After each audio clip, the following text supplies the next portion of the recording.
Do you owe citizens an apology for being absent while their homes were burning? Do you regret cutting the fire department budget by millions of dollars, Madam Mayor? Have you nothing to say today? Can you back up, boss? Appreciate it. Have you absolutely nothing to say to the citizens today? Mayor Karen Bass says she's investigating the decision she made to head to Ghana days before the LA fires. She also wants doctors to open her brain to find out why she's so stupid. Greg Gutfeld just dropped a truth bomb so massive, even Karen Bass's Wi-Fi tried to escape the chaos. 1 second she's giving her calm, polished speech, and the next, boom, she's the main act in a roast she never agreed to. The whole scene went from official statement to full-blown disaster faster than a campaign promise fades. If you thought politicians could dodge accountability, wait until you see this spectacular crash in real time. Greg came armed with facts, wit, and fire. And this time, he didn't hold a single thing back. To a Senator Mayor Karen Bass put the gone in Ghana for the president's inauguration. A Sky News reporter confronted her about it when she finally got back, and Karen had a ton to say. Elon Musk says that you're utterly incompetent. Are you considering your position? If this chaos has you hooked, don't forget to subscribe. It helps more than you can imagine. Some politicians hide their slip-ups with long speeches, but Karen Bass? She hides hers behind even longer press conferences. Every time she grabs a mic, Los Angeles collectively braces like someone just yelled, "Brace for impact." Because whenever she talks about fixing the city, a fresh scandal, a new tent, or another carjacking magically appears, like she's unlocked the cheat code for disaster mode in real life. Once again, Karen Bass talks out of her ass. Because when destruction occurs, it's everyone's fault but hers. LA Mayor Karen Bass is demanding an investigation into her trip to Ghana. The H is silent. As the LA fires erupted, a trip she made the decision to embark on. Roll it, Lance. Although there were warnings that I frankly wasn't aware of, I think our preparation wasn't what it typically is. Greg Gutfeld didn't just watch the chaos unfold. He grabbed his popcorn, took notes, and declared, "Let's break down this circus." Because seriously, what's more entertaining than a mayor who turns every city update into a plot twist worthy of primetime TV?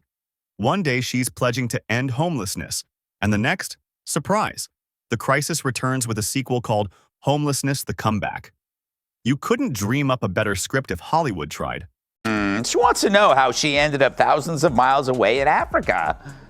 It seems to me like it's pretty simple. She hopped on a plane and flew there. What, did someone blindfold her, throw her in the back of a trunk, and bing, bang, boom, she ended up in Ghana? Nope, she booked a trip, and as mayor, she lives in LA where fires are a part of life. Blaming her absence on someone else is kind of like blaming your hangover on the bartender.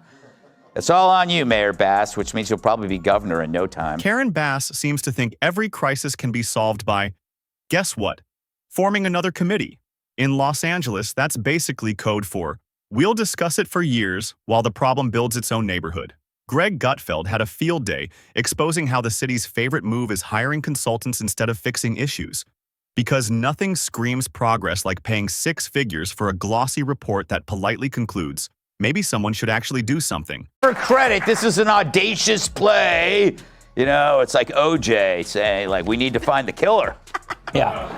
It's like, good luck, Nancy Drew, with this mystery. How did you end up on another continent on a trip that you chose to go on? She's like, we don't know the details, but we're looking into it. Yeah. She also promised as a candidate not to leave the country ever as mayor. She loved to go to Africa, she said, but not anymore. Once I'm mayor, she listed like 5 cities she would ever go to, and that's it. And then here she is for the 4th or 5th time overseas, and this happens. And she's, I guess, so out of any other excuse or idea that she said, we're investigating ourselves. Meanwhile, the people of Los Angeles are trapped in real-life chaos. Traffic jams, crime waves, rising prices, and a mayor who treats optimism like it's a government plan. She keeps promising a future city. But who knew that future would look straight out of a post-apocalyptic movie? Greg doesn't even need deep analysis. Just pointing out the obvious feels revolutionary. It's like watching someone claim to solve world hunger by renaming it food insecurity. When Bass took office, she vowed to unite LA. And technically, she did. Everyone's united in frustration. Liberals, conservatives, landlords, tenants, even pigeons. The whole city is harmonizing in complaint. Greg joked that all her plans share two things: endless spending and blind hope. The money's ours and the faith's in half-built, half-clean, half-safe projects that somehow pass for progress. Karen Bass, best known for going to Ghana, while L.A. Byrne just got smoletted. The L.A. mayor claims ICE kidnapped a migrant mom and held her in a warehouse, hoping she'd self-deport, and adding, quote, "This doesn't make anyone safer." There's just one problem for Karen. The story's a hoax. The so-called victim, a Mexican national, is now facing federal charges for faking her own kidnapping and blaming ICE. The DOJ says Yuriana Calderon staged the whole thing. Greg Gutfeld didn't hold back when calling out how Los Angeles burns through millions on housing projects so slow that by the time they're done, half the homeless have already built their own mini-communities nearby. Bass keeps cutting ribbons for buildings that only exist in PowerPoint presentations. It's tragic comedy at its finest. Her grip on reality? On and off. Mostly off. Each time crime spikes, she acts stunned, like she's just discovered gravity. "We didn't see this coming," she says, while every resident yells, "We did." Greg thrives on irony, and Bass practically delivers it gift-wrapped. When she claims the city's safer, the LAPD stats shout, "You sure about that?" When she boasts about cleanliness, sanitation crews send postcards from chaos saying, "We're doing our best." Yet she still spins bad news like it's victory, celebrating a 1% drop in homelessness while someone's catalytic converter gets stolen mid-sentence. Yeah, I mean, if you wanted endangered fish, I'd say it's the Karen Bass.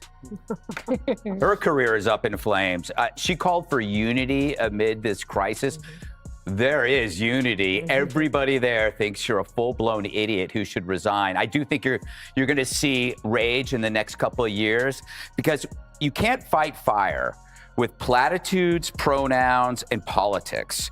You need practical solutions. Here's the part that makes Greg lose it. Karen Bass stays calm like she's leading a meditation retreat while the whole city crumbles like a cardboard movie set.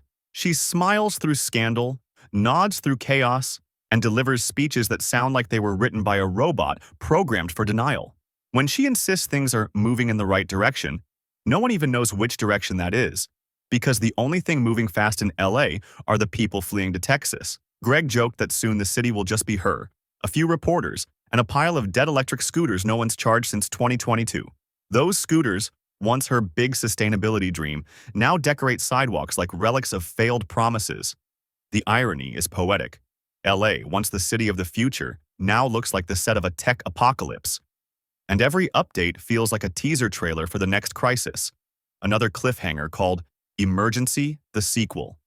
Everything she says that's horrible, she does with a smile. Have you noticed that? Yes. It's weird. It's freaky, and it's one of those things where it's like, I mean, wouldn't we all want to have this excuse where I would be like, babe, I'm investigating how I went to the strip club as well. I don't know how that happened. It is under investigation. The winds were blowing that way, but I didn't know, and do I have a chainsaw? Yeah. Emergency meetings.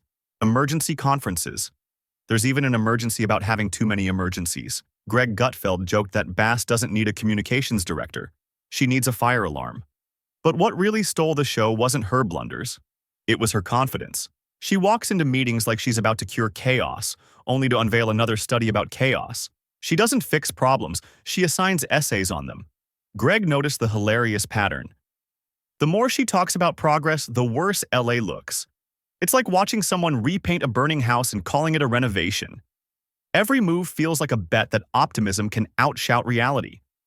Yet when Greg exposes the contradictions, her fans act like he's the problem. By the end, it stopped feeling like political commentary. It was pure stand-up comedy disguised as civic education. Because how do you keep a straight face when the city's crime plan is basically just hoping it disappears? And the people that offer practical solutions were ignored. Water management, forest management, power line safety, brush clearing, vegetation clearing. You don't fight it with a climate agenda, a DEI agenda, or even a political agenda. And you hear Democrats in the media criticizing Trump and others for speaking out as the tragedy unfolds, as if they don't do it during every mass shooting. But here's the difference. You can't speak out if you were warning people years before. The funniest part? Karen Bass keeps hyping bold action like she's promoting the next summer blockbuster, but instead of heroes saving the day, we get another committee with matching tote bags. LA doesn't need more task forces. It needs someone to actually do the tasks. Greg's sarcasm practically writes itself. Every time Bass talks about law enforcement reform, it's like decoding a riddle wrapped in confusion. 10 minutes later, no one knows if she's adding funds, cutting them, or just funding the confusion. It's almost an art form. Some juggle fire, she juggles contradictions. When things fall apart, she throws out stats faster than a Vegas dealer.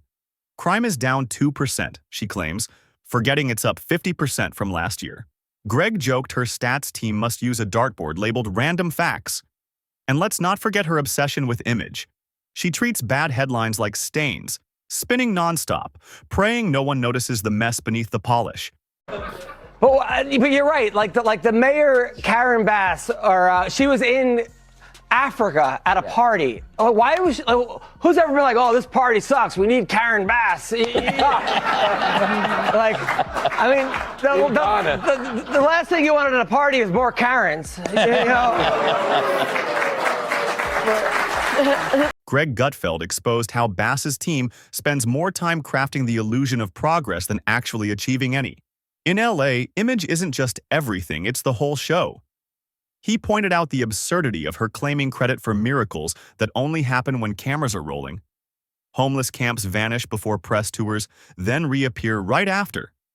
It's like watching Grand Theft Auto City Hall Edition. Greg didn't even have to exaggerate. It's already performance art. He joked that Bass runs the city like a Hollywood set. Perfect lighting, smiling extras, and absolutely nothing behind the curtain.